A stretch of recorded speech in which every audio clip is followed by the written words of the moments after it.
This is a teaching from Guruji Reverend Jaganath Carrera about karma yoga.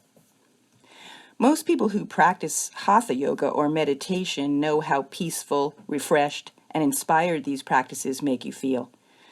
What can be very difficult is finding a way to carry these experiences into our daily life. The ancient yogis, leaving no stone unturned in their quest for lives that were easeful, peaceful, and useful, thoroughly explored this question by asking, is there some way that we can take care of all our daily duties without disturbing our peace and even enhancing it? The answer is karma yoga, the yoga of selfless action or dedicated service. The word karma means both action and the result of an action. Karma is the universal law of cause and effect, action and reaction. The Bible gives the same teaching as you reap what you sow. The more obvious meaning of this principle is that when we sow selfless, loving seeds, we will reap the sweet fruits of life. On the face of it, it sounds like a great life goal. As nice as this seems, this goal has at its root a thorny problem. Even if we are skilled spiritual gardeners, sowing sweet, loving seeds all day, every day, we remain bound by the limitations of ignorance. How? The law of karma forces us to face the reactions, good and bad, of all that we think, say, and do. This wheel of endless action and reaction revolves over many lifetimes, keeping us enmeshed in relativity. All the while, the peace and joy that is our true nature lies outside the comfort that good karma brings, as well as the suffering brought by bad karma. Our goal as yogis, self-realization, lies beyond what is pleasant or painful, even beyond what we call good and bad. If we could free ourselves from the relentless wheel of cause and effect, we could truly be free. What ties us to the wheel of karma? Selfish attachments. Anything that we think, say, or do that is motivated by self-interest is an attachment. Attachments pervert how we understand who we are and how we respond to life. They mistakenly place the individual at the center of the universe.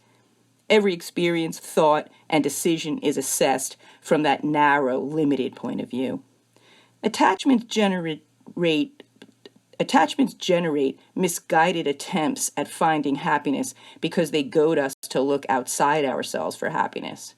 The conscious or subconscious formula we cling to under the influence of attachments is, if I only had, you fill in the blank, then I'd be happy. When we are successful in attaining whatever it is we want, we usually do experience a rush of satisfaction and happiness. The problem is that it doesn't last very long. Things change, situations change, we change. The result is that very soon we are on the prowl again, led by craving for something new or better. Satisfying cravings is like scratching a flea bite. Scratching only makes it itchier. True wisdom is born of an expansive, non-judgmental, non-ego-centered view of people, experiences, and events. When we shift away from acts based on attachments, our concern is not what's best for me, but what's needed at this place and time to bring the greatest benefit and harmony. In other words, non-attachment is the same as objectivity. Objectivity, the ability to perceive things as they are without any expectations or fears, is a valuable tool in the yogic toolbox. It gives room for creativity, releases us from unnecessary worries, and arms us with knowledge that we can count on to use for guidance. Karma yoga is the science of putting non-attachments into practice until it is perfected. It is learning to perform all acts without selfish motive or expectations. In its highest form, non-attachment is the same as unconditional love, unshakable peace, and joy. How to practice karma yoga. Engage in your normal activities and watch and wait. Sooner or later, you will face anxiety, disappointment, or some other disruptive emotion. When that happens, know for certain that your motive behind your action was not purely selfless. It had little selfish expectation mixed in. Congratulations, you are ready for real solid growth. Now that the hidden selfish motive has surfaced, you can address it by analysis, prayer, or both. For your analysis, you can ask yourself, what is it that I wanted but didn't get? This simple question can usher you to the very gateway of self-realization.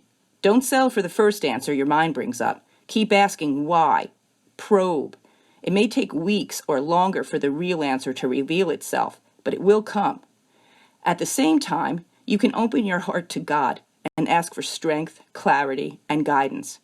Tap into that limitless divine resource. You will certainly receive the help you need. Just keep in mind that God's answer may not be what you expect, or it may take a while for it to manifest. Keep praying and keep alert for the response. Here's some hints. Along with doing something for your health and peace every day, do something for the welfare of others every day. Never let a day go by without serving others. It could be a humble act, picking a cigarette butt off the sidewalk, donating to a charity, calling on a sick friend, or praying for the welfare of those who are suffering. Dramatic acts or quiet hidden one, it doesn't matter, as long as it is done mindfully and without any personal expectation attached to it. Another very powerful hint is that you should never miss an opportunity to serve. Keep an eye out for any way you can serve other people, the environment, or even your possessions. Make every act an offering to God or humanity. Cultivate the sense of adventure and enthusiasm needed to be a good servant to humanity. Leave this world a better place. Let others see the greatness of the yoga life in you. Let your life flow abundantly and without fear. Karma yoga alone is sufficient to achieve the goal of yoga. To summarize, to realize the goal of yoga, union with the self, you don't need a yoga studio, special mat, the grasp of subtle points of philosophy, or an unbending will. Just live your life and lovingly, without selfish expectations or motives, fulfill your responsibilities. Do what is needful while cherishing the intent of the welfare of others, including yourself. With your mind intent on good and a heart ready to offer the fruits of actions to others, you will experience the secret of life, how to live without suffering. Your mind will become your best friend, and you will be a source of comfort and joy to others. You can't lose.